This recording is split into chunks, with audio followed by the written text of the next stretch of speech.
Você sabia que existe um peixe minúsculo capaz de agitar o oceano inteiro, criando o que chamamos de cachoeiras biológicas, visíveis por dezenas de quilômetros? A sardinha é uma das maiores mestres da migração em massa do planeta. Mas o verdadeiro milagre acontece quando essa força indomável da natureza colide com a máquina humana. Como transformamos o caos vivo de um cardume de centenas de toneladas, que viaja milhares de milhas náuticas, em latas douradas de pura precisão. Como usamos temperaturas que vão de 20 graus negativos até o calor sufocante de 230 graus para parar o tempo e preservar o oceano. Hoje, vamos revelar a jornada extraordinária por trás de cada lata. Nossa jornada começa longe da segurança da terra firme. Estamos na vastidão escura do Oceano Atlântico, onde a caça moderna se parece mais com uma operação militar de alta precisão do que com uma pescaria tradicional. Aqui, no meio da noite, a escuridão é quebrada por algo espetacular. Frotas especializadas ativam dezenas de holofotes de alta intensidade. De repente, a superfície negra do mar se transforma em um palco iluminado por sóis artificiais. Não é apenas para ver melhor, é uma armadilha biológica. Esse brilho penetra nas profundezas e aciona os instintos predatórios das sardinhas, atraindo-as para a superfície como se estivessem hipnotizadas. É uma visão que beira o sobrenatural. A água começa a ferver com milhões de corpos prateados, dançando sob a luz elétrica. Ao contrário do atum, que luta um a um na linha, ou da cavala, capturada em redes de deriva, a sardinha exige uma estratégia de cerco total. Durante o dia ou a noite, imensas redes de cerco, conhecidas como purse-seine, aguardam silenciosamente. Não há anzóis, não há perseguição sangrenta. Apenas um timing perfeito. Quando os radares e sonares de alta tecnologia detectam o fluxo massivo de biomassa nas profundezas, cardumes que podem pesar centenas de toneladas, o capitão manobra o navio com a precisão de um cirurgião. A rede é lançada cercando o cardume inteiro. Então, como o cordão de uma bolsa gigante, o fundo da rede é puxado, aprisionando toneladas de vida em um único instante. É uma demonstração de eficiência brutal, onde a tecnologia supera a velocidade da natureza. No momento exato em que a rede sobe e a captura atinge o convés, começa uma nova batalha, uma corrida frenética contra o relógio e a decomposição. Para manter a qualidade que chegará à sua mesa, o oceano precisa ser metaforicamente congelado no tempo. As sardinhas são imediatamente transferidas para grandes silos de gelo ou porões de congelamento profundo. A temperatura despenca violentamente para faixas entre 20 e 25 graus Celsius negativos. Esse choque térmico instantâneo é vital. Ele bloqueia a biologia do peixe, preservando a textura firme e o frescor durante toda a longa jornada de volta ao porto. Quando o navio finalmente atraca, a carga não para. Ela é descarregada e classificada, embalada em contêineres isotérmicos selados com gelo e enviada imediatamente para as fábricas de conservas. Ao cruzar os portões da fábrica, entramos em um sistema de circuito fechado, onde a higiene é absoluta. A primeira parada é a imersão. As sardinhas são despejadas em enormes tanques de salmoura. Trabalhadores espalham sal grosso sobre cada camada, garantindo uma absorção uniforme. Elas ficam de molho nessa solução por 2 a 6 horas. Isso não é apenas tempero, é química industrial básica. O sal enrijece a carne, realça o sabor e preserva o gosto natural do mar. Mas elas ainda carregam a areia e as impurezas do oceano. É hora da limpeza pesada. As sardinhas entram em uma esteira transportadora automática. À medida que avançam, jatos de água fria de alta pressão atingem o peixe. Estamos falando de uma vazão de até 50 litros por minuto. Essa força hidráulica age como uma lavagem de carros em miniatura, removendo qualquer excesso de sal ou detritos, deixando o peixe imaculado, brilhando como metal polido, pronto para enfrentar as máquinas de precisão. Agora, o caos orgânico de tamanhos variados deve ser organizado. Entramos na zona de triagem automatizada, frequentemente chamada de estação de roteamento estratégico da fábrica.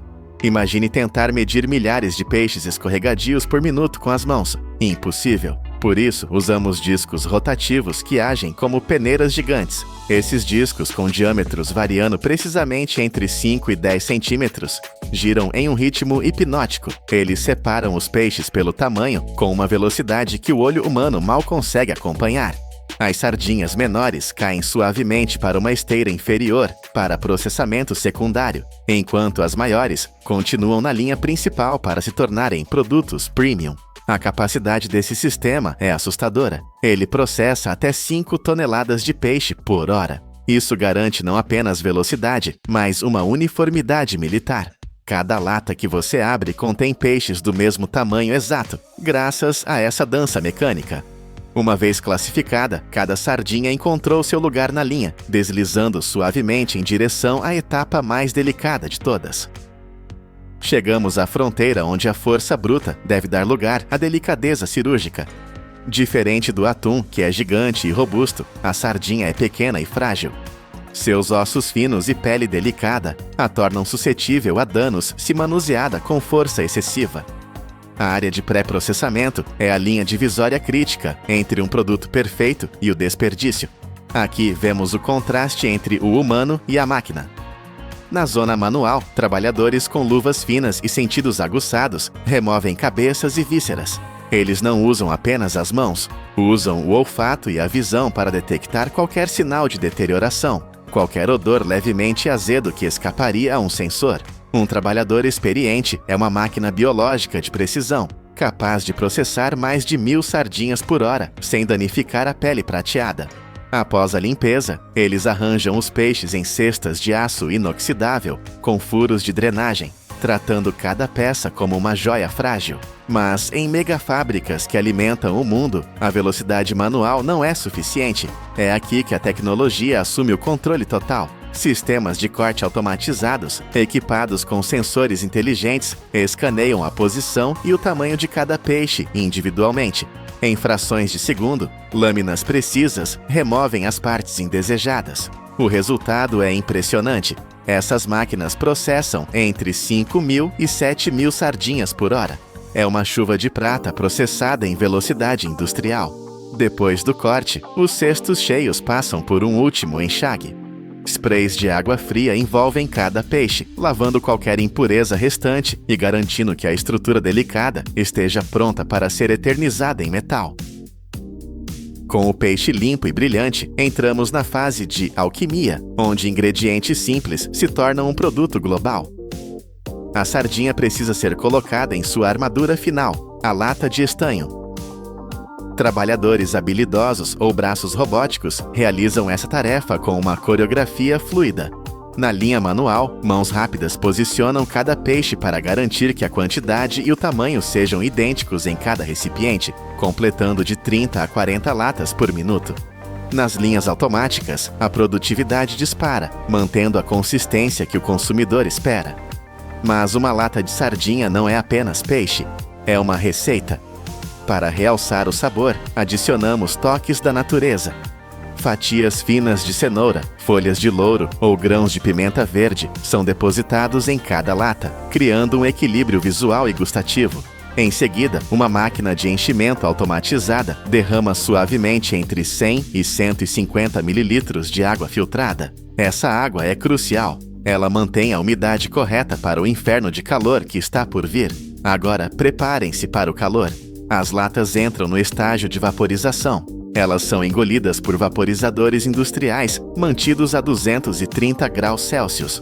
Durante 30 minutos, o peixe é cozido e esterilizado. É um ambiente hostil para qualquer bactéria, mas perfeito para a preservação.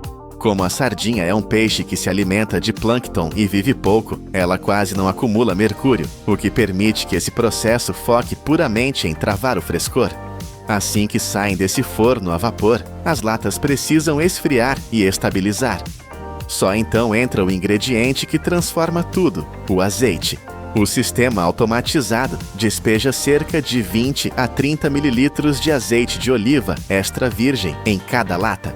O líquido dourado cobre o peixe, penetrando na carne e enriquecendo o sabor. Graças ao cozimento intenso, os ossos da sardinha tornam-se macios e comestíveis, ricos em cálcio, permitindo que o peixe seja embalado inteiro. É a fusão perfeita de nutrição e engenharia de alimentos. Estamos na reta final, mas os padrões de segurança exigem mais um teste extremo. Primeiro, a lata precisa ser selada contra o mundo exterior. O sistema de selagem a vácuo remove todo o ar de dentro e fecha a tampa hermeticamente. Sem ar, não há oxidação, não há degradação. O frescor está trancado lá dentro, mas a lata agora está oleosa por fora. Ela passa por um banho de água limpa a 4 graus Celsius. O frio lava o óleo externo sem danificar a integridade da lata. Trabalhadores ou máquinas secam cada unidade até que estejam imaculadas. E agora, o golpe final de segurança, a esterilização por autoclave. As latas entram em uma câmara de alta pressão, onde a temperatura sobe para 120 graus Celsius, ou 248 graus Fahrenheit. Elas ficam lá por 30 minutos. Nada nocivo sobrevive a isso. É a garantia absoluta de que esse alimento pode viajar pelo mundo e ficar na prateleira por anos sem estragar. Finalmente, as latas saem, esfriam e seguem para a linha de embalagem. Elas são colocadas em caixas de papelão, tipicamente 24 por caixa, e transferidas para armazéns frios, mantidos a 32 graus Fahrenheit. O ciclo está completo. Ao deixarmos para trás as linhas de aço frio e o ritmo frenético da fábrica, vale a pena olhar para trás. Começamos no oceano escuro, com cardumes de milhões de peixes se movendo como uma única entidade caótica, perseguidos por tubarões e baleias.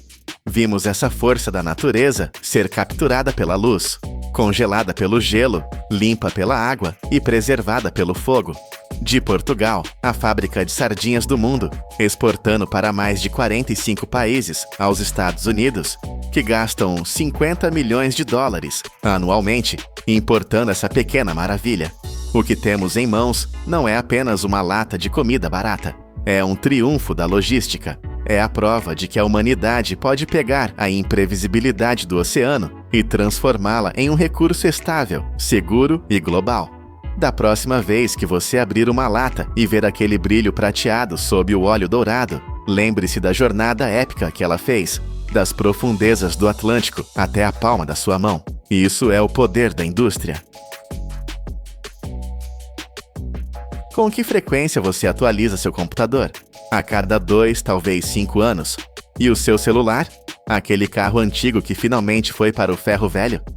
Cada máquina que deixamos para trás, cada pedaço de metal que consideramos lixo, contém dezenas de metais preciosos. Estes não são materiais comuns. Eles foram originalmente extraídos da terra, com um custo imenso de suor, energia e engenharia, e agora parecem inúteis. Mas é aqui que a verdadeira história começa. Você está olhando para o ponto de partida de uma indústria global que movimenta mais de 700 mil milhões de dólares. E dentro dessas instalações colossais, esses metais não morrem, eles renascem. O que parece ser um cemitério de sucata é, na verdade, o berçário de recursos futuros. Mas como? Como é que se pega nesta montanha caótica de aço retorcido, plástico misturado e fios de cobre e se desfaz este nó? Como é que a humanidade transforma este lixo num metal tão puro e forte como no dia em que foi extraído, usando temperaturas de milhares de graus? Esta é a história de uma das transformações mais incríveis do planeta. Tudo começa aqui, um pátio de coleta de metal. À primeira vista, pode parecer um caos de poeira e aço rangendo, mas não se engane. Por trás desta fachada, existe um sistema logístico de uma complexidade e estratégia impressionantes. Isto não é um ferro velho, é uma mina urbana do século XXI que funciona de forma muito mais inteligente. Esta rede global de locais de coleta e armazenamento poupa ao planeta a extração de mais de 400 milhões de toneladas de minério de ferro todos os anos. Isso equivale a uma economia de centenas de bilhões de dólares em custos de mineração, transporte e tratamento de resíduos. O processo é de alta tecnologia e começa com o peso. Caminhões gigantes transportando o fim da vida útil da nossa sociedade têm de passar por balanças eletrônicas de 60 toneladas. Cada quilo de entrada é registrado com precisão. Nos centros mais modernos, a tecnologia de rastreamento por RFID, ou identificação por radiofrequência, monitora cada remessa. Isto não é exagero, é essencial para prevenir a perda de materiais imensamente valiosos, como o cobre, o alumínio ou o níquel. que poderiam perder-se no meio da confusão. O objetivo destas instalações é global. Países como o Japão, a Alemanha e a Coreia do Sul tratam-nos como elos vitais no comércio mundial de metais reciclados. Cerca de 30 a 40% de todo o fluxo de metal reciclado do mundo é enviado através dos oceanos. Dezenas de milhões de toneladas de sucata de aço são exportadas dos Estados Unidos para alimentar as siderúrgias da Índia, Turquia e Vietnã. O impacto ambiental disto é colossal. Cada tonelada de sucata devidamente recolhida evita a emissão de mais de 2 toneladas de dióxido de carbono. Esta fase, aparentemente simples, é a primeira linha de defesa da economia verde. Mas nesta forma caótica, irregular e volumosa, a sucata é um pesadelo logístico. Pior do que isso, é perigosa. Antes de poder ser transportada ou processada em segurança, ela precisa ser domada. É aqui que entra a força bruta. Carcaças de carros desmanchados, estruturas de máquinas industriais, chapas de metal retorcidas.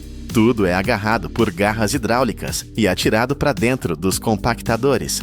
O que acontece a seguir é uma demonstração de pura potência. Os sistemas de compactação modernos geram uma pressão implacável de até 3.000 psi. Esta força comprime centenas de quilos de metal numa questão de minutos, transformando o caos num bloco denso e sólido.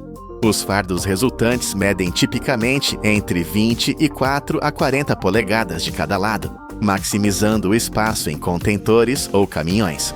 Mas a verdadeira razão para isto não é apenas poupar espaço, é segurança. As apostas aqui são altíssimas. A compressão total elimina os espaços vazios traiçoeiros dentro da sucata, vazios que poderiam conter gases inflamáveis, resíduos de óleo ou, o mais perigoso de tudo, baterias de lítio defeituosas. Uma única bateria esquecida, se esmagada de forma errada, poderia causar um incêndio ou explosão durante o transporte. Graças a este passo, o que era caótico e perigoso torna-se um bloco de metal compacto e gerenciável. As peças grandes foram contidas, mas e quanto aos milhões de componentes mais complexos e misturados? Motores, computadores, eletrodomésticos, feixes de fios. Estes itens são uma mistura de dezenas de materiais diferentes, todos ligados fisicamente. Para os separar, é preciso mais do que pressão. É preciso uma destruição total. Eles são enviados para o coração pulsante da linha de reciclagem, o triturador. Dentro da câmara de esmagamento, martelos de aço pesado, girando a velocidades vertiginosas, de 50 a 2.000 rotações por minuto, atingem a sucata repetidamente. O som é ensurdecedor. A força rasga o metal em fragmentos de apenas alguns centímetros, ou até milímetros. A eficiência é de cair o queixo. Um único sistema de trituração, dependendo do seu design, pode processar de 5 a 100 toneladas de sucata por hora. Mas o objetivo principal desta violência controlada não é apenas reduzir o tamanho, é quebrar as ligações físicas. Esta força incrível é o que finalmente liberta os materiais valiosos. É o que separa os fios de cobre da sua isolação plástica. É o que racha os núcleos de aço dentro dos motores e liberta o cobre e o estanho das placas de circuito impresso. O que era um motor, agora é uma pilha de seus componentes básicos. Agora que os materiais estão fisicamente livres, começa a verdadeira magia da engenharia. O fluxo misturado de fragmentos é transportado para uma correia, como separar o aço do alumínio, o cobre do plástico. O primeiro passo é a força bruta magnética. Um ímã de alta potência, geralmente um tambor rotativo, está suspenso sobre a correia. Ele gera um campo magnético intenso. Imediatamente todas as peças ferrosas, fragmentos de ferro e aço, são arrancadas do fluxo. Elas são literalmente puxadas para cima, contra a gravidade, e desviadas para um contentor separado. O resto, os metais não ferrosos como alumínio e cobre, e os não metais como plástico e borracha, continuam. Mas as máquinas, por mais poderosas que sejam, não conseguem ver tudo. É aqui que as apostas sobem novamente e o filtro mais preciso de todos entra em ação, o ser humano. Sob iluminação intensa, os trabalhadores operam em linhas, os seus olhos treinados e mãos rápidas fazendo o que nenhum sensor consegue fazer com tanta adaptabilidade. Eles procuram por aquilo que pode comprometer toda a fusão. Uma liga metálica misturada, que poderia contaminar um lote inteiro. Uma bateria danificada que passou despercebida. Peças eletrônicas ou componentes contaminados com graxa. Um único erro aqui pode custar dezenas de milhares de dólares e arruinar toneladas de metal puro. Este filtro humano final é a garantia de que apenas o material mais limpo segue em frente. Depois de passar por esta dupla verificação rigorosa, a sucata, agora limpa e separada por tipo, está pronta para o seu renascimento. É aqui que ela enfrenta o fogo. Dependendo do material, ela é enviada para fornos diferentes. O aço e o ferro fundido vão para fornos a arco elétrico. O alumínio, o cobre e o zinco vão para fornos de indução. Dentro destes gigantes, as temperaturas atingem níveis quase inimagináveis, até 2.500 graus Fahrenheit, ou cerca de 1.370 graus Celsius. É calor suficiente para transformar o metal sólido num lago uniforme de metal líquido brilhante, mas isto não é apenas derreter, é refinar. Dentro do forno, o metal fundido é constantemente agitado para garantir que a composição química seja perfeitamente uniforme. As impurezas mais leves, conhecidas como escória, flutuam para a superfície. Esta camada de impurezas é então removida, seja por braços robóticos ou manualmente, por trabalhadores que usam trajes especiais à prova de calor. Para ajustar o produto final, os operadores adicionam agentes de refino, como silício ou manganês, seguindo uma receita precisa para definir a força e a resistência à corrosão do novo metal. Até mesmo os fumos e o pó gerados durante este processo intenso são capturados por sistemas de filtragem de múltiplos estágios. Isto não só reduz as emissões, mas também recupera subprodutos valiosos como chumbo, estanho e zinco. O metal está agora no seu estado mais puro. O metal está líquido, purificado e pronto. Mas como transformar este rio de fogo de volta numa forma sólida e utilizável? A engenharia aqui divide-se em dois caminhos principais, dependendo do metal. O caminho do aço é o do lingotamento contínuo. É o padrão da indústria para a produção em massa. O aço fundido é derramado de forma constante num molde de cobre, que é intensamente resfriado com água. Isto é genial. O aço começa a solidificar-se de fora para dentro, formando uma casca sólida, enquanto o núcleo ainda está líquido. Esta fita de aço semissólida é então puxada para baixo por uma série de rolos, que a guiam e apoiam enquanto ela se solidifica completamente. O resultado são formas longas e contínuas, tarugos, quadrados, placas, planas ou bloco para forjamento. Estas formas são então cortadas em comprimentos padrão, usando maçaricos de oxicombustível. O caminho do alumínio é diferente, sendo um metal com um ponto de fusão mais baixo, cerca de 1.220 graus Fahrenheit, 660 Celsius, e com uma condutividade térmica muito alta, o resfriamento deve ser controlado meticulosamente. Ele é frequentemente vertido em moldes de ferro, fundido ou aço, resfriados com água circulante. Qualquer variação muito rápida na temperatura pode causar rachaduras na superfície ou aprisionar gases no interior, arruinando o lingote. É um equilíbrio delicado entre calor e frio. O metal está sólido novamente, mas antes de poder ser enviado para construtoras ou fábricas de automóveis, ele deve passar na inspeção final e receber a sua proteção. As bordas irregulares dos lingotes de alumínio são aparadas. Cada peça é inspecionada visualmente para detectar microfissuras. Depois, vem a proteção contra o seu inimigo natural, a oxidação. Os lingotes ou bobinas são embrulhados em papel especial tratado com óleo antioxidação ou em filme plástico PE termoencolhível. Isto protege as superfícies limpas contra a umidade e o pó durante o transporte. Finalmente, cada pacote recebe a sua identidade. Uma etiqueta de alumínio gravada a laser ou um código QR é afixado. Isto não é um simples rótulo, é um passaporte de rastreabilidade completa. Ele contém o número do lote, a composição exata da liga, a data de produção, a linha de produção e todos os padrões de qualidade internos. Os feixes de vergalhões de aço são firmemente amarrados com cintas de aço galvanizado.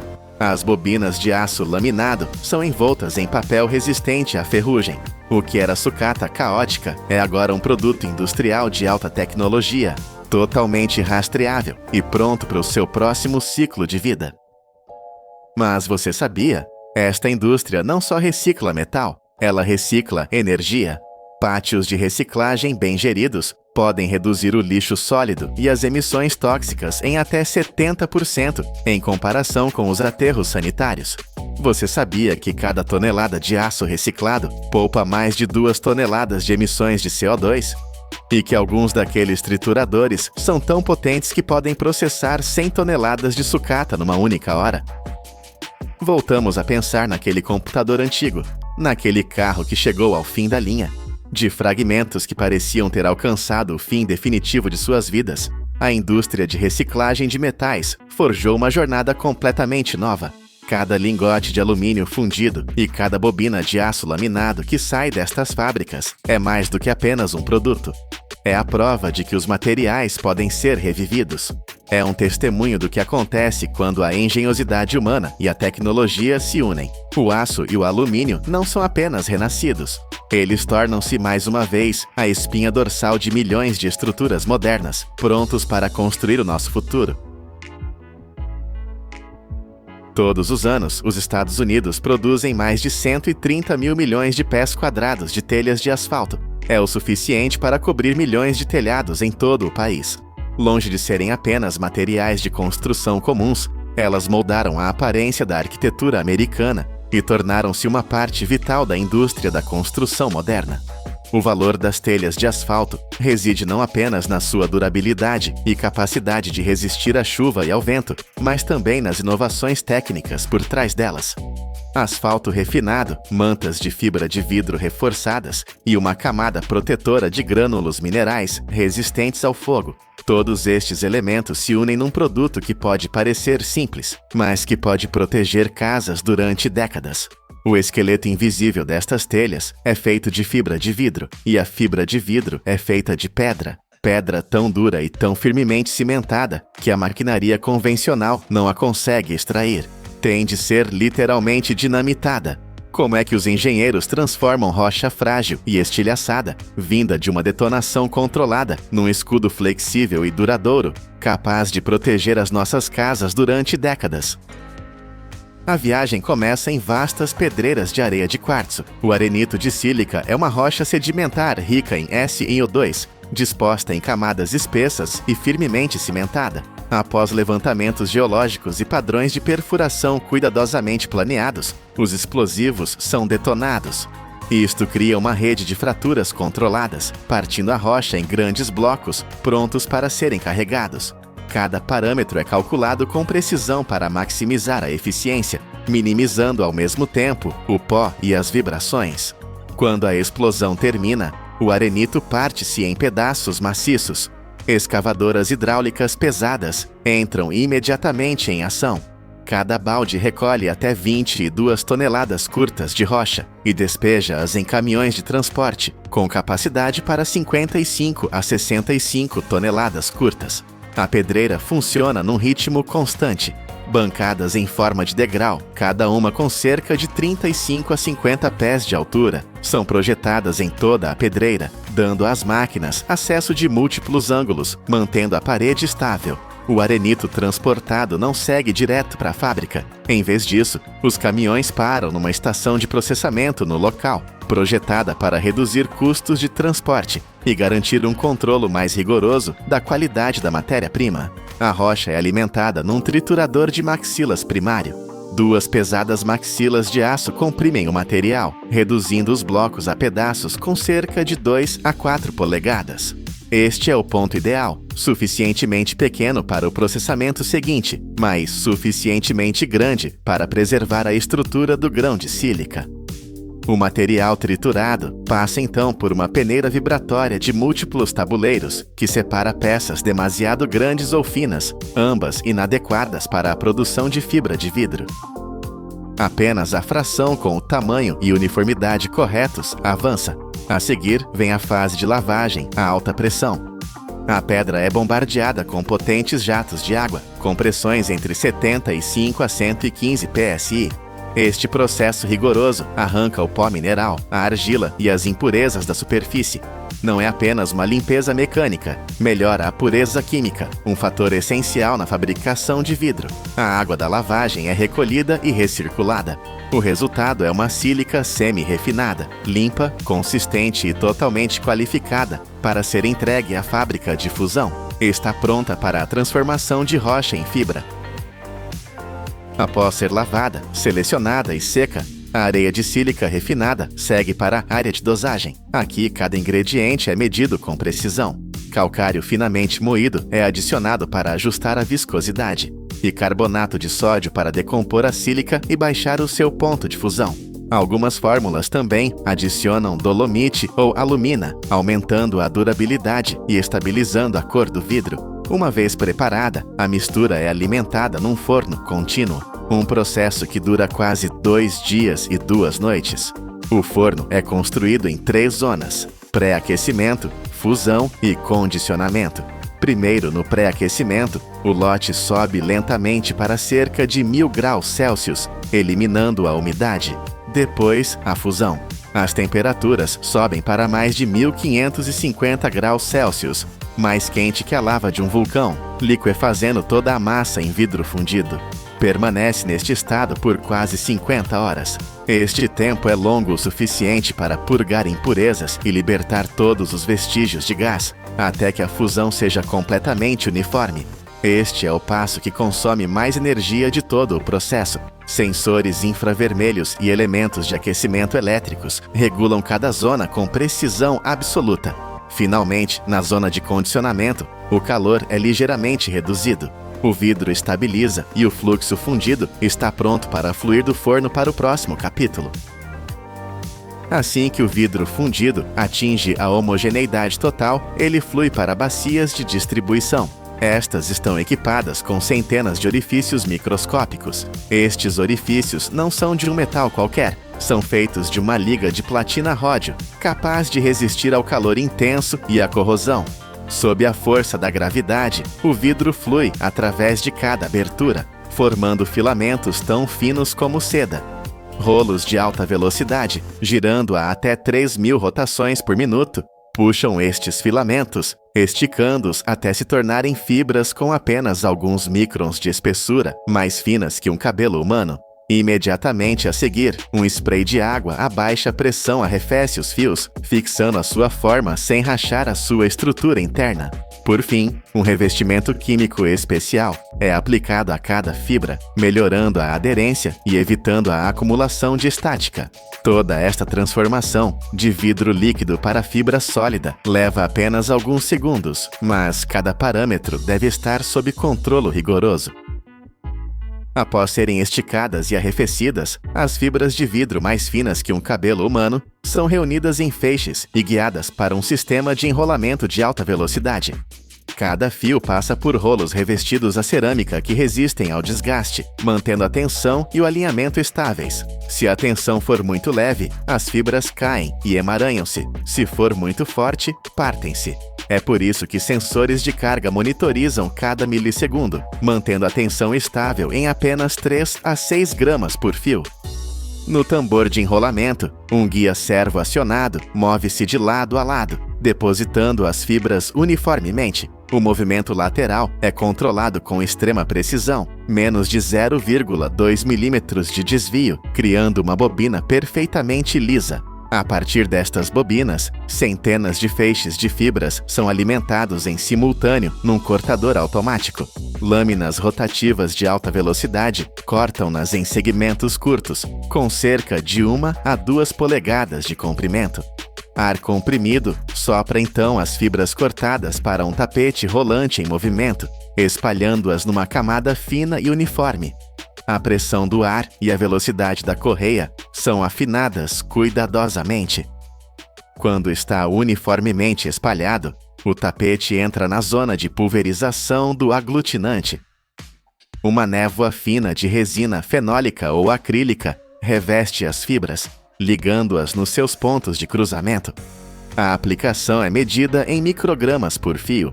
Um conjunto de rolos lisos pressiona levemente o tapete molhado antes de este entrar num forno de cura de múltiplos tabuleiros. No interior, ar quente entre 390 a 480 graus Fahrenheit flui e cura a resina. À saída do forno, o tapete de fibra de vidro emerge. Tem uma espessura consistente, ligações internas fortes, mas mantém-se suficientemente flexível para o processamento futuro. É o esqueleto perfeito. Em cada telha de asfalto, o betume é o elemento central que define a impermeabilização e a resistência às intempéries. Este material espesso e preto atua como uma armadura, protegendo o tapete de fibra de vidro da umidade e dos raios ultravioleta. Mas não serve qualquer tipo de asfalto. O escolhido é o asfalto oxidado, modificado através da insuflação de ar a alta temperatura para elevar o seu ponto de amolecimento. Nas fábricas modernas, o asfalto é armazenado em silos aquecidos, entre 350 a 400 graus Fahrenheit, sempre pronto para a cobertura. Uma grande parte do fornecimento atual provém de pavimento reciclado. Estradas velhas são trituradas, peneiradas e purificadas até serem restauradas quase ao seu estado original. Isto não só reduz custos, mas também melhora a aderência. Algumas fórmulas vão mais longe, adicionando polímeros SBS para aumentar a elasticidade e prevenir fissuras. Se o asfalto é a armadura interna, os grânulos minerais são o escudo exterior. São a primeira linha de defesa contra o sol, chuva e tempestades. As pedras usadas são basalto ou granito triturados, minerais conhecidos pela sua dureza e estabilidade. A preparação começa nas pedreiras, onde a rocha é triturada em partículas entre 0,016 e 0,067 polegadas. Os grânulos são então lavados, secos e peneirados. Cada um recebe um fino revestimento cerâmico, criado pela cozedura de óxidos metálicos a altas temperaturas. Este revestimento não só fixa a cor, mas também confere às telhas uma vasta gama de tonalidades. Na linha de produção, os grânulos são uniformemente espalhados sobre o asfalto quente e pressionados por rolos pesados. Isto assegura que ficam firmemente incorporados. Assim que o revestimento de asfalto e minerais está completo, a folha contínua entra numa linha de arrefecimento por ar forçado. Esta é uma fase crítica que estabiliza a estrutura. Ventiladores axiais maciços são posicionados acima e abaixo do tapete, impulsionando correntes uniformes de ar frio. Esta redução gradual da temperatura segue uma curva térmica precisa, evitando o choque térmico, a principal causa de microfissuras no asfalto. Por baixo do tapete, rolos arrefecidos à água retiram calor da parte inferior. Sensores infravermelhos examinam a superfície em tempo real, rastreando a dureza e a temperatura. Se algum ponto estiver fora das especificações, braços pneumáticos removem a secção defeituosa. Uma vez totalmente arrefecida e estabilizada, a folha avança para uma estação de corte rotativa automática. Lâminas afiadas de carboneto de tungstênio cortam a folha em dimensões precisas, tipicamente 39 polegadas de comprimento por 13 polegadas de largura. A velocidade de corte é sincronizada com o movimento do tapete através de servomotores, mantendo o erro dentro de mais ou menos 0,012 polegadas. Para minimizar o desperdício, as aparas das bordas e as peças rejeitadas são recolhidas, refundidas e realimentadas no início da linha, criando um processo de ciclo quase fechado, praticamente sem perda de material. Logo após o corte, cada telha de asfalto segue para o tapete de inspeção. Aqui, trabalhadores qualificados assumem a responsabilidade pela revisão final antes da embalagem. Os inspetores observam cada folha passar, usando medidores e escovas macias para verificar a aderência dos grânulos. A cada 1000 telhas, uma amostra aleatória é enviada para o laboratório local. Aí, os técnicos testam a resistência à tração, a resistência à água e a durabilidade aos raios UV. Os resultados alimentam diretamente o sistema de controle de qualidade. Após passar na inspeção, as telhas movem-se para a linha de embalamento semiautomática. Cada telha é empilhada em fardos de 18 a 22 peças. Um braço robótico alinha as bordas. Aqui, uma prensa hidráulica comprime suavemente cada pilha, reduzindo seu volume. Imediatamente, um filme elástico e resistente ao calor envolve firmemente o fardo. Cada embalagem é marcada com um código de barras, registrando o número do lote e os dados da linha. Finalmente, os fardos são dispostos em paletes de madeira, prontos para envio. Do arenito estilhaçado por uma explosão controlada até a linha de inspeção final, cada telha de asfalto viajou através de uma cadeia industrial complexa e exata, medida ao milímetro. Cada telha é mais do que apenas um pedaço de material de construção. É o produto da ciência dos materiais moderna, da automação avançada e dos olhos e mãos hábeis dos trabalhadores em cada etapa. Hoje, milhares de milhões de pés quadrados destas telhas cobrem telhados em todo o mundo. Por trás daquela superfície familiar e escura, existe uma cadeia de valor inteira, otimizada, refinada e constantemente reinventada. Você sabia que 8 em cada 10 ostras servidas nos restaurantes de luxo, de Paris a Nova York, vêm de um único país? Mas por trás dessa iguaria existe um segredo tóxico: montanhas brancas de lixo que se recusam a morrer. Na China, essas cordilheiras de cascas apodrecem, liberando gases que envenenam o ar. O paradoxo: esse lixo mortal é a única cura para um solo que está morrendo, ácido como suco de limão. Como transformamos uma catástrofe ambiental em ouro branco capaz de salvar a agricultura global? Para compreender a verdadeira escala deste problema, precisamos olhar para os números que sustentam o nosso apetite global. A China possui uma linha costeira de 11.200 quilômetros, uma fronteira marítima que foi transformada na maior fábrica de proteína do oceano. Em apenas um ano, esta nação produz a impressionante marca de 11,9 milhões de toneladas de ostras. É uma quantidade de comida difícil de imaginar, superando a produção combinada de gigantes como Estados Unidos, Japão e França. No entanto, a biologia da ostra é implacável e gera um desperdício colossal. Apenas 10% do animal é carne comestível. Os outros 90% são uma armadura de carbonato de cálcio, dura como pedra, que leva séculos para se decompor naturalmente. Isso cria um problema logístico de proporções bíblicas. A cada ano, 6,6 milhões de libras de conchas são descartadas. Elas não desaparecem, elas se acumulam. Ao longo das praias das províncias de Fujian e Guangdong, surgiram novas formações geológicas, montanhas artificiais de conchas brancas, com metros de altura. Sob o calor úmido do verão, essas pilhas tornam-se reatores químicos de decomposição. A carne residual apodrece nas fendas, proliferando bactérias e liberando nuvens invisíveis de amônia e sulfeto de hidrogênio. O ar torna-se tóxico, irritando os pulmões dos moradores e matando os peixes nos lagos próximos. É uma crise de poluição que parece não ter fim. Mas, ironicamente, a apenas alguns quilômetros dali, terra adentro, enfrentamos o oposto do excesso, a exaustão total. O solo fértil de Fujian está morrendo. Se você caminhasse por um pomar de frutas em 2021, veria uma cena de desolação. A terra está rachada, seca e sem vida. O pH do solo despencou para níveis entre 3,8 e 4,2. Para se ter uma ideia, isso é quase tão ácido quanto o suco de um limão puro. A terra tornou-se tão hostil que as raízes das árvores queimam e não conseguem se segurar. Quando chove, a água não penetra. Ela escorre por uma superfície que se tornou dura e impermeável, parecida com cimento molhado. As autoridades locais admitiram uma verdade aterrorizante. Se nada fosse feito, vastas áreas de cultivo seriam completamente abandonadas em menos de 15 anos. De um lado, montanhas de cálcio envenenando o ar. Do outro, terras ácidas implorando por cálcio. A solução parecia óbvia, mas exigiria uma engenharia colossal para conectar esses dois desastres. A resposta não veio de uma nova invenção futurista, mas da industrialização de uma ideia antiga. Os engenheiros perceberam que aquelas montanhas de lixo fedorento eram, na verdade, minas de calcário biológico puro, mas para transformar resíduos tóxicos em remédio para a terra, foi preciso construir uma máquina gigante. Em Huian, uma fábrica massiva foi erguida com uma missão única: devorar 264 milhões de libras de conchas de ostras todos os anos.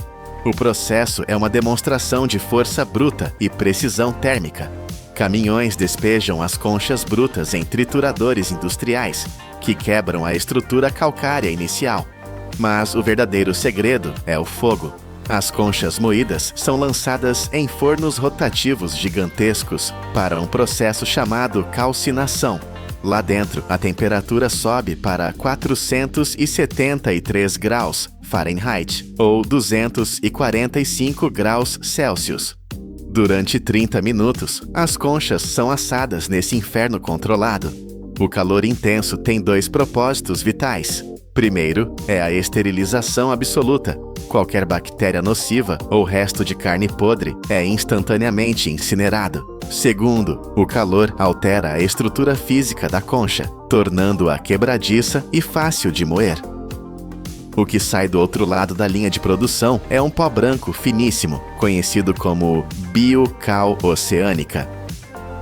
Este não é um simples pó de pedra. É um condicionador de solo rico em minerais essenciais que a terra exausta de Fujian perdeu há décadas. Ele age como um antiácido natural para o solo. Imagine o solo ácido como um estômago com azia. Esse pó neutraliza a acidez instantaneamente, desbloqueia nutrientes que estavam presos e cria um ambiente onde a vida pode florescer novamente.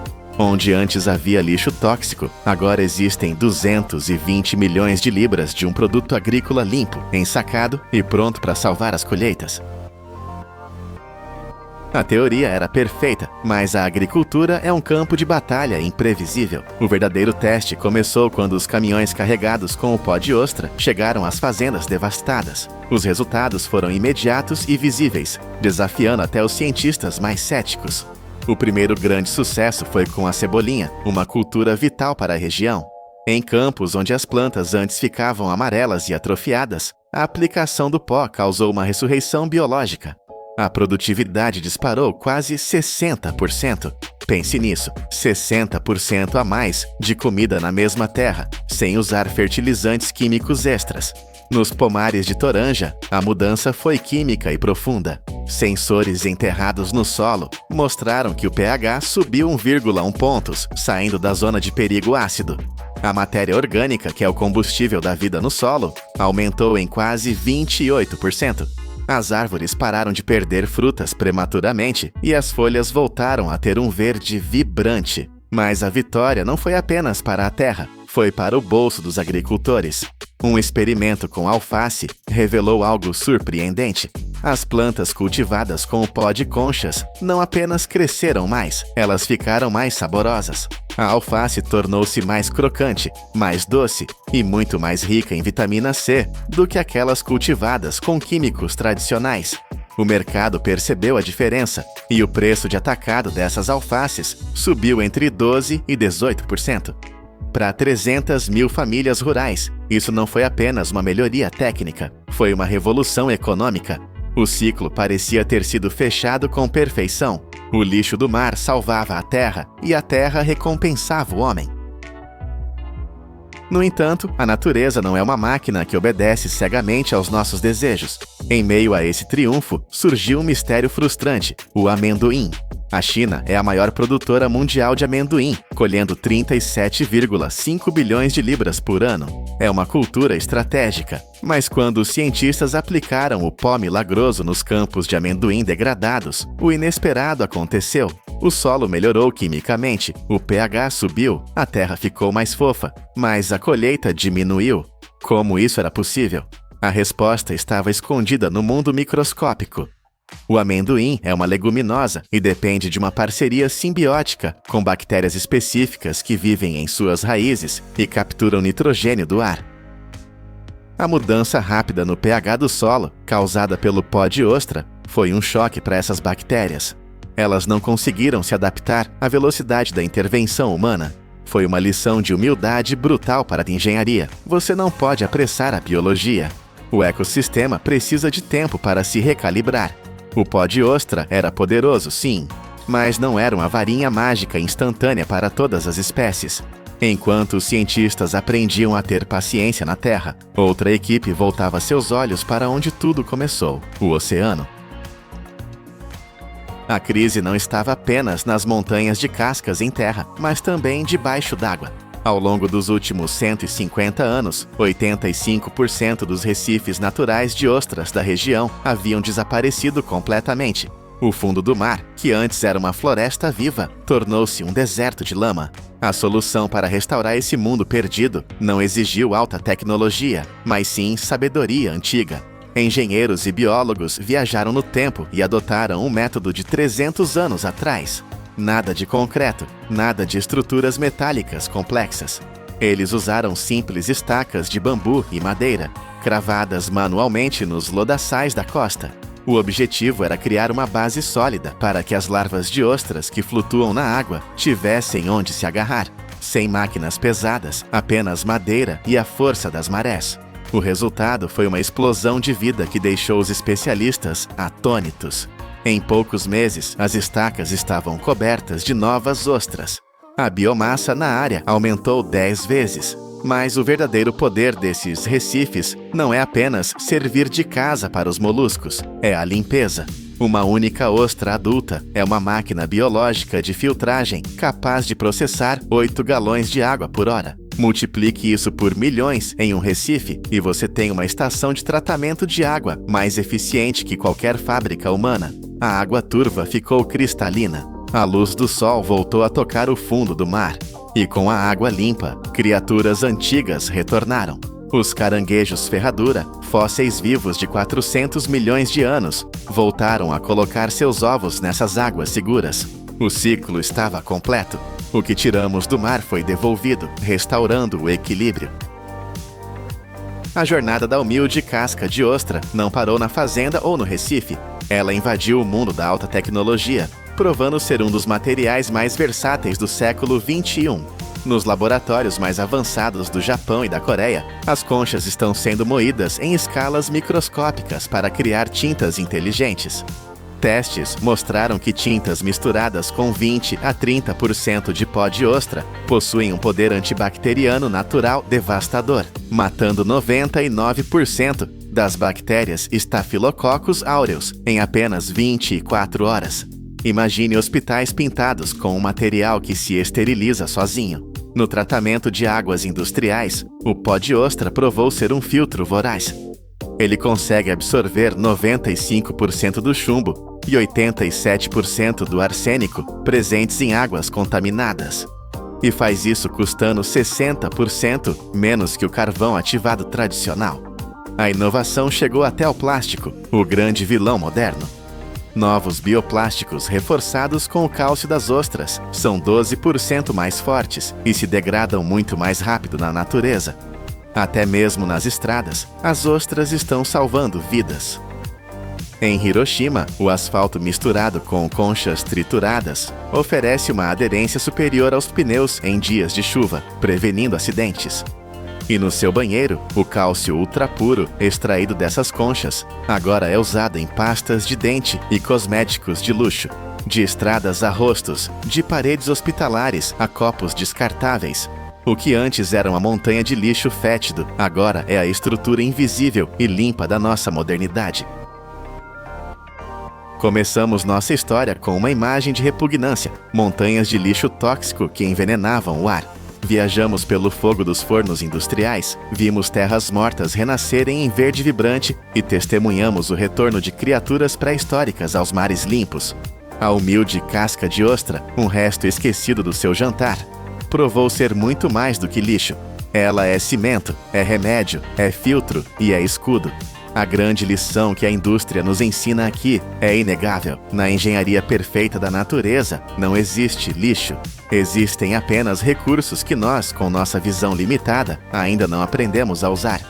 As montanhas brancas da China não eram um problema. Eram uma reserva de ouro químico esperando pela chave certa. Enquanto olhamos para o futuro, a pergunta muda. Não é mais o que faremos com o lixo, mas sim, qual outro tesouro está escondido nas pilhas de desperdício que criamos todos os dias?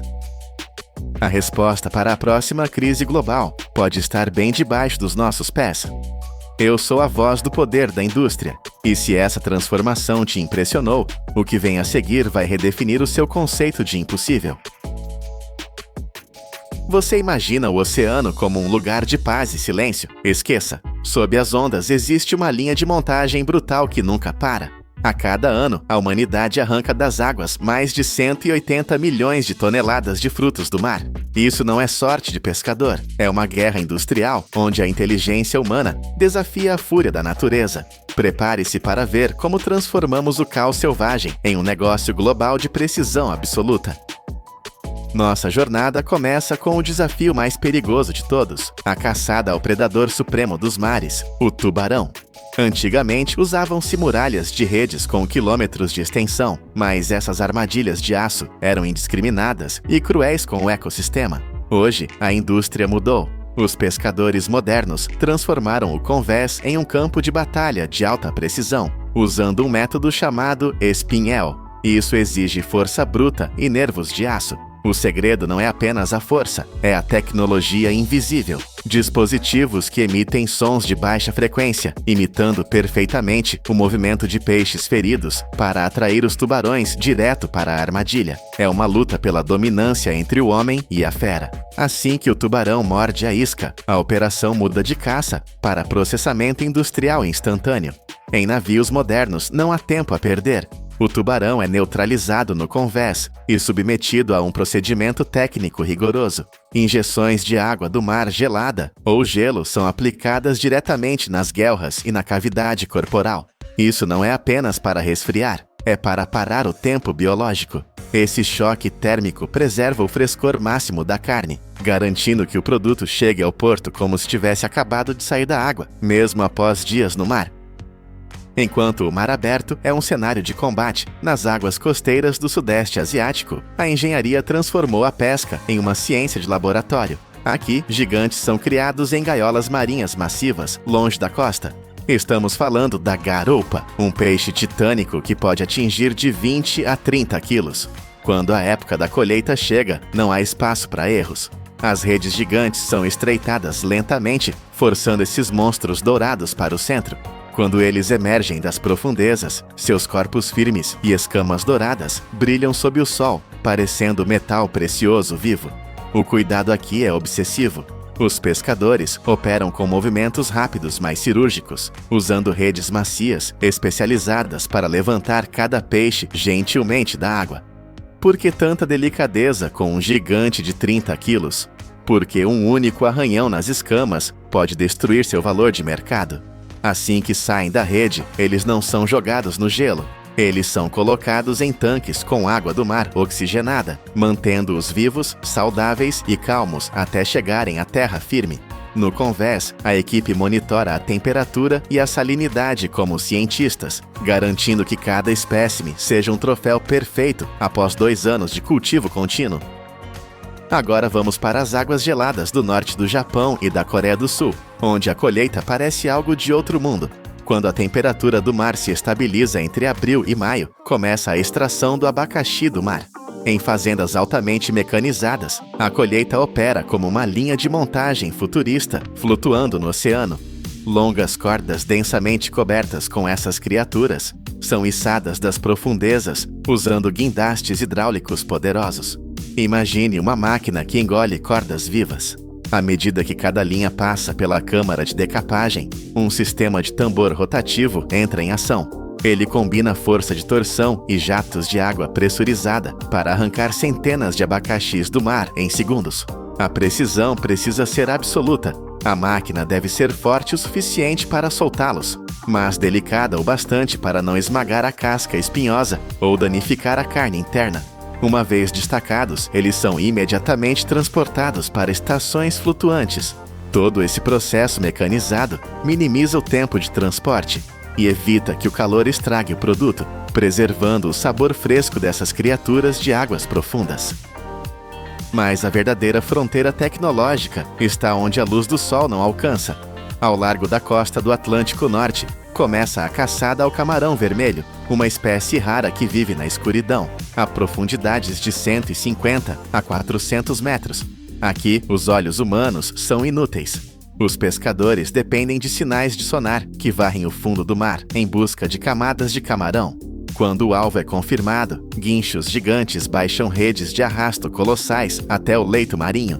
Grandes placas mantêm a boca da rede aberta, enquanto ela varre o sedimento onde os camarões se escondem. Mas isso não é uma captura cega. A tecnologia moderna equipou essas redes com dispositivos de classificação biológica que liberam automaticamente tartarugas e outras espécies indesejadas. É uma colheita inteligente no meio do abismo. Após horas de arrasto, as redes sobem, pesadas e inchadas com o sucesso da caçada. Assim que os camarões vermelho-rosa atingem o convés, o sistema automatizado assume o controle.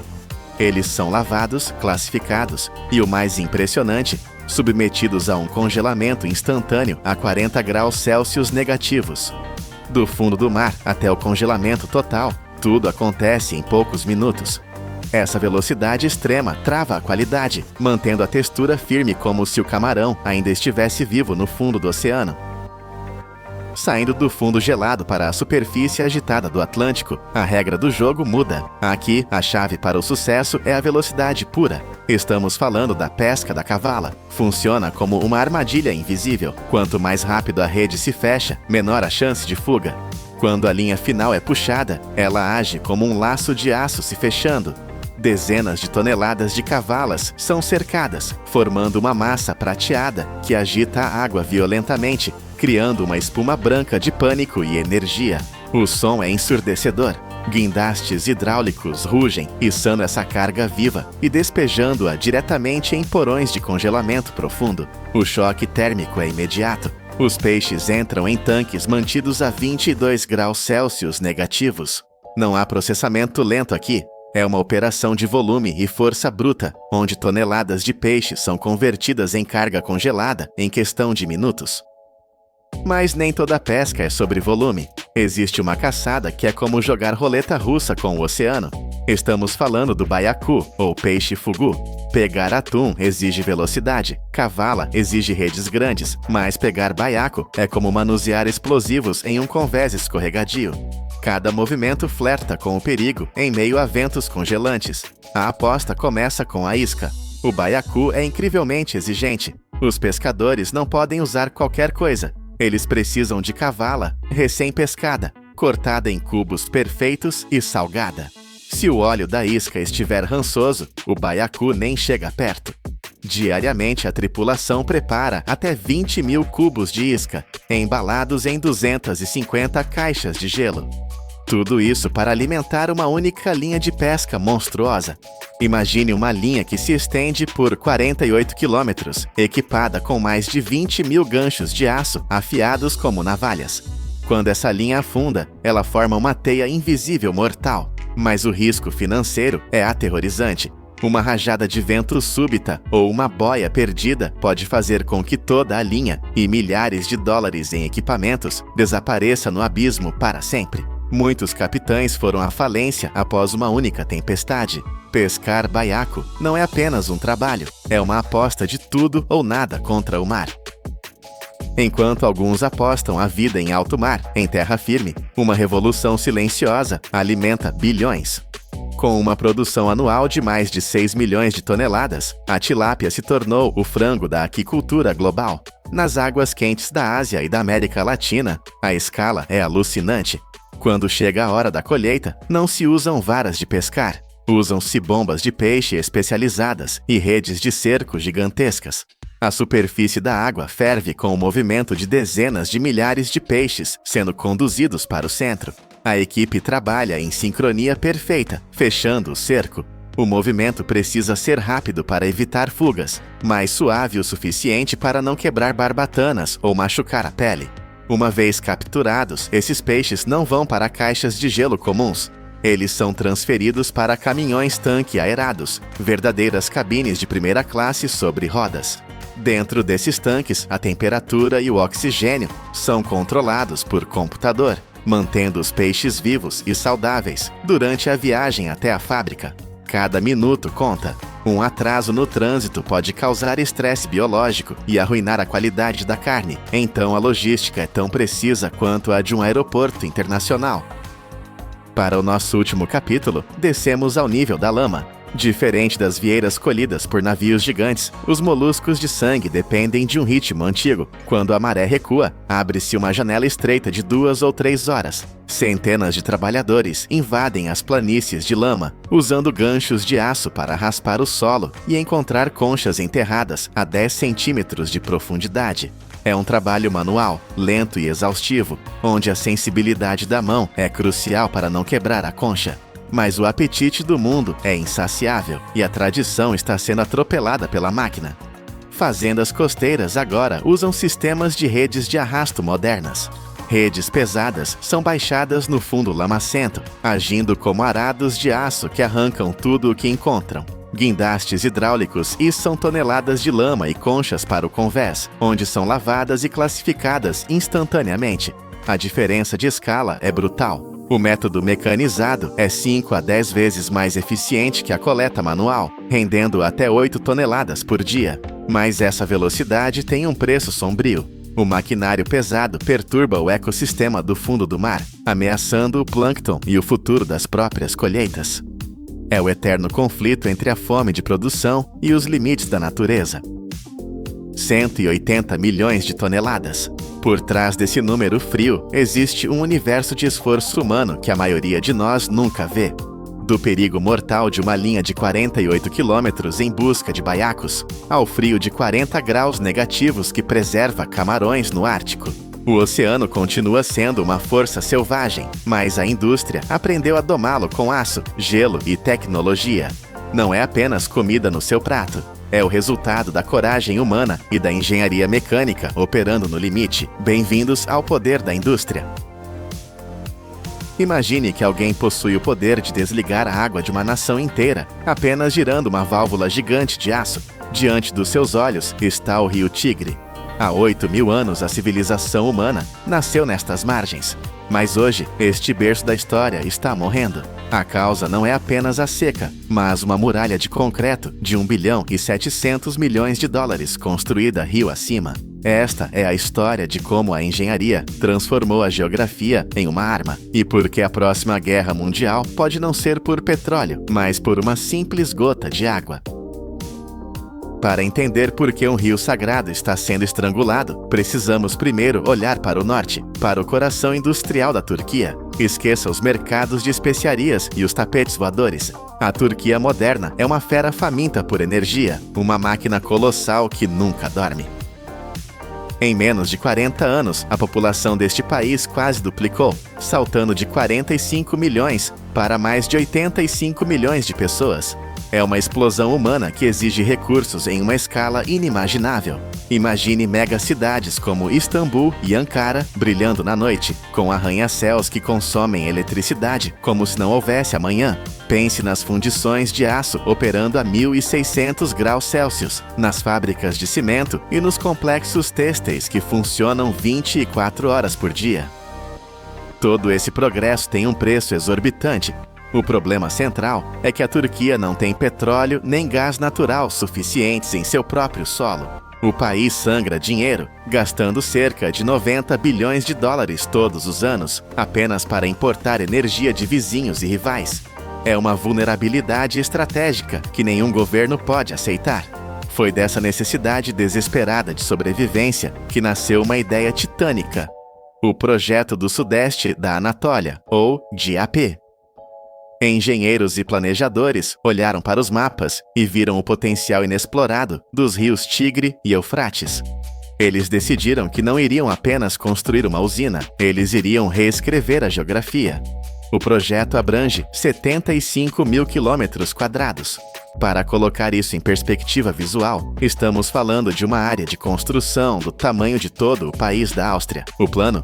Erguer 22 barragens gigantescas e 19 usinas hidrelétricas. Um investimento de 32 bilhões de dólares, destinado a transformar a força bruta da água em independência nacional. O primeiro grande golpe desta batalha contra a natureza foi desferido no rio Eufrates com a construção da barragem Atatürk. Não pense nisso como uma simples parede no rio. Pense nela como uma montanha artificial. Com 169 metros de altura, Ela é capaz de segurar um oceano interior de 49,2 quilômetros cúbicos de água. Quando as turbinas desta besta de concreto começam a girar, elas geram 8.900 gigawatts-hora por ano. Isso é energia suficiente para iluminar um país europeu inteiro, como a Letônia, com sobra. Mas a eletricidade foi apenas a faísca inicial. O verdadeiro milagre e a verdadeira maldição aconteceu no solo. Engenheiros escavaram túneis através de montanhas e construíram canais de irrigação que se estendem por milhares de quilômetros, parecendo veias de concreto em um deserto poeirento. De repente, uma região que vivia à mercê da chuva ganhou o controle total da água. E o que eles plantaram? Não foi comida para matar a fome, foi ouro branco, foi algodão. A produção de algodão explodiu, triplicando para 400 mil toneladas por ano. Hoje, essa região, que antes era seca e estéril, produz quase 60% de todo o algodão da Turquia. É um triunfo econômico deslumbrante, mas a biologia do algodão é implacável. Esta planta é incrivelmente sedenta. A matemática visual aqui é assustadora. Para produzir apenas um único quilograma de algodão bruto, o suficiente para talvez 3 camisetas, são necessários até 10 mil litros de água. Multiplique isso por milhões de toneladas. O resultado é que o rio, que antes corria livre para o sul, agora é sugado para os campos agrícolas turcos. A água que dava vida ao Iraque agora veste o mundo. E com o sucesso do Eufrates, a Turquia voltou seus olhos para o próximo alvo, o rio Tigre, preparando o palco para o verdadeiro conflito. Foi assim que surgiu Ilizu. Se a barragem Atatürk foi o começo, a barragem de Ilizu é o ultimato. Esta estrutura é o vilão de concreto da nossa história. Com um custo de 1 bilhão e 700 milhões de dólares, ela foi projetada para bloquear o rio Tigre, a última grande artéria que restava, fluindo livremente para o Iraque. A construção desta barragem foi tão controversa que se tornou um escândalo global antes mesmo de o primeiro caminhão de cimento chegar ao local. No início dos anos 2000, governos europeus e bancos internacionais olharam para os planos e ficaram horrorizados. O Reino Unido, a Alemanha, a Suíça e a Áustria, que inicialmente iriam financiar o projeto, retiraram um pacote de crédito de mais de 600 milhões de dólares. O motivo? O desastre ambiental e cultural era evidente demais para ser ignorado. Eles disseram não, mas a Turquia disse: nós faremos mesmo assim. Ankara decidiu financiar a construção com seus próprios bancos, transformando o projeto em uma questão de orgulho e soberania nacional. A construção foi um épico de persistência. O canteiro de obras parecia uma fortaleza sitiada, enfrentando ataques armados e crises de financiamento. Mas em 2018, o monstro estava pronto.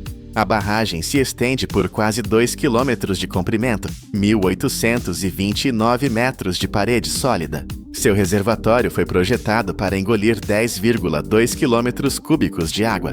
A Turquia utiliza um argumento jurídico afiado para justificar isso. Eles se recusam a chamar o Tigre de Rio Internacional. Em vez disso, usam o termo Rio Transfronteiriço. Pode parecer apenas um jogo de palavras, mas a diferença é brutal. Na visão de Ankara, enquanto a água estiver dentro das fronteiras turcas, ela pertence à Turquia, ponto final.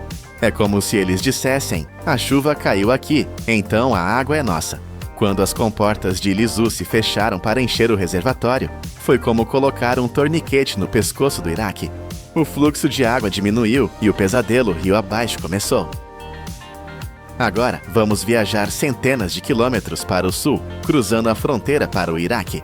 Aqui, a realidade não é feita de estatísticas de eletricidade ou lucros de exportação. Aqui, a realidade tem gosto de sal e cheiro de morte. O Iraque é um país que vive no fio da navalha. 98% de toda a sua água superficial vem do Tigre e do Eufrates. Não há plano B. Quando a Turquia fecha a torneira, o Iraque seca. Os medidores hidrológicos começaram a mostrar números aterrorizantes. O fluxo do rio caiu para 30% a 40% da média histórica. Imagine abrir a torneira da sua cozinha e ver apenas um fiozinho de água suja saindo. É isso que acontece em escala nacional. Na província de Basra, no extremo sul, a catástrofe atingiu proporções bíblicas. Com o rio fraco demais para empurrar para fora, o mar avançou. A água salgada do Golfo Pérsico invadiu o leito do rio, subindo contra a corrente e envenenando o abastecimento de água doce. A água da torneira em Basra tornou-se um coquetel tóxico de sal, bactérias e poluição concentrada. Não estamos falando de água com gosto ruim, estamos falando de veneno. Entre 2018 e 2022, os hospitais de Basra foram inundados por mais de 100 mil pacientes. Eram crianças, idosos e trabalhadores, todos sofrendo de cólicas agonizantes, diarreia severa e erupções cutâneas, simplesmente por beberem ou tocarem na água que chegava às suas casas. No campo, a situação é de partir o coração. Onde antes havia campos de trigo dourado, agora existem planícies brancas de sal. Sem água doce para lavar o solo, a terra morre. A salinização transformou terras férteis, que alimentaram impérios por milênios, em crostas duras e estéreis. Búfalos de água, animais majestosos que são o símbolo da região, morrem de sede e ficam atolados na lama seca. Famílias inteiras cujas linhagens cultivavam a mesma terra há séculos estão empacotando seus poucos pertences e fugindo para as favelas das cidades, tornando-se refugiados climáticos em seu próprio país. Mas seria injusto e incompleto culpar apenas a Turquia por esta tragédia. A verdade é dura. O Iraque também é culpado por seu próprio sofrimento. Enquanto a Turquia construía o futuro com concreto e tecnologia, o Iraque deixava sua infraestrutura apodrecer no passado. O sistema de irrigação do país é uma relíquia, um museu a céu aberto de ineficiência. A estatística aqui é chocante. Apenas 20% dos canais de irrigação no Iraque são revestidos de concreto. O resto são valas de terra nua, cavadas décadas atrás. Tentar transportar água nesses canais é como tentar carregar água em um balde cheio de furos. A física é implacável. Sob o sol escaldante do deserto, a água infiltra-se na terra seca ou evapora antes mesmo de chegar às plantações. Estudos mostram que o Iraque perde até 60% de sua água dessa maneira. Pense nisso por um segundo. Mais da metade da água que entra no país é desperdiçada, jogada fora por pura falta de manutenção e investimento. Bombas enferrujadas da década de 70 falham constantemente. Comportas quebradas não fecham. É um sistema que sangra recursos. Portanto, o Iraque está sendo esmagado por dois lados. Pelo bloqueio calculado da Turquia, a montante, e por sua própria incompetência a jusante. É uma tempestade perfeita de escassez. O custo humano e econômico é devastador, mas há algo mais que foi perdido nas águas de Ilissu, algo que nenhum dinheiro pode comprar de volta. Estamos falando de história. Para criar o gigantesco reservatório da barragem, a Turquia condenou à morte a cidade de Hasankeyf. Este não era um vilarejo qualquer. Era um dos assentamentos humanos mais antigos do planeta, habitado continuamente por mais de 10 mil anos. Imagine caminhar por ruas onde romanos, bizantinos, árabes e otomanos caminharam. Hasankeyf era um livro de história vivo, esculpido na rocha calcária. Cavernas neolíticas, minaretes medievais, túmulos antigos, tudo isso estava lá. Arqueólogos e ativistas imploraram, choraram e protestaram. O mundo assistiu enquanto a cidade era colocada na lista dos patrimônios mais ameaçados da Terra. Mas a engenharia não tem sentimentos. Quando as águas começaram a subir, foi o fim. 199 assentamentos foram afetados. Dezenas de milhares de pessoas foram forçadas a deixar as casas de seus ancestrais. A Turquia moveu alguns monumentos em operações de engenharia complexas, criando um parque arqueológico artificial, mas a alma da cidade foi afogada. Hoje, se você olhar para o lago calmo de Ilissu, não verá nada. Mas lá embaixo, sob toneladas de água escura, estão as cavernas onde nossos ancestrais acenderam fogueiras há milênios. Uma herança insubstituível da humanidade foi trocada por turbinas e eletricidade. O silêncio subaquático de Hasankeyf é o som ensurdecedor do progresso a qualquer custo. Se você acha que isso é um problema isolado no Oriente Médio, pense novamente. O que aconteceu no Tigre é apenas um capítulo de um manual global que está sendo escrito agora mesmo. A água é o novo petróleo e a geografia é a nova arma nuclear. Olhe para o rio Mekong, no Sudeste Asiático. A China construiu 11 barragens gigantescas no curso superior do rio. O resultado? O fluxo de sedimentos vitais para o Vietnã e Camboja caiu pela metade, e a água salgada está destruindo o celeiro de arroz da Ásia. A lógica é idêntica. A China controla a torneira e os países rio abaixo sofrem. Agora olhe para a África, para o lendário rio Nilo. A Etiópia está terminando a grande barragem do Renascimento, um monstro hidrelétrico com capacidade de 6.450 megawatts. Para a Etiópia, é a luz no fim do túnel da pobreza. Para o Egito, que depende do Nilo para 97% de sua água, é uma ameaça existencial. As negociações se arrastam há uma década sem solução. Estamos vendo o surgimento de uma nova e brutal lei da geopolítica, a lei do mais forte geográfico. Quem controla a nascente, controla o futuro. Não importa o que digam os tratados ou as Nações Unidas. Se você tem o concreto e a posição geográfica, você dita as regras.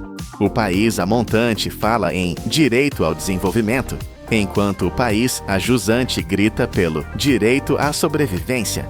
E até agora, o concreto está vencendo os gritos. O rio Tigre continua a fluir, mas é uma sombra do gigante que já foi. O Iraque está perdendo sua água, sua agricultura e sua estabilidade. A história da barragem de Ilissu nos ensina uma lição fria e inegável sobre o nosso tempo. Quando as leis internacionais são fracas, a justiça é decidida pela engenharia. A geografia tornou-se o campo de batalha mais perigoso do século XXI.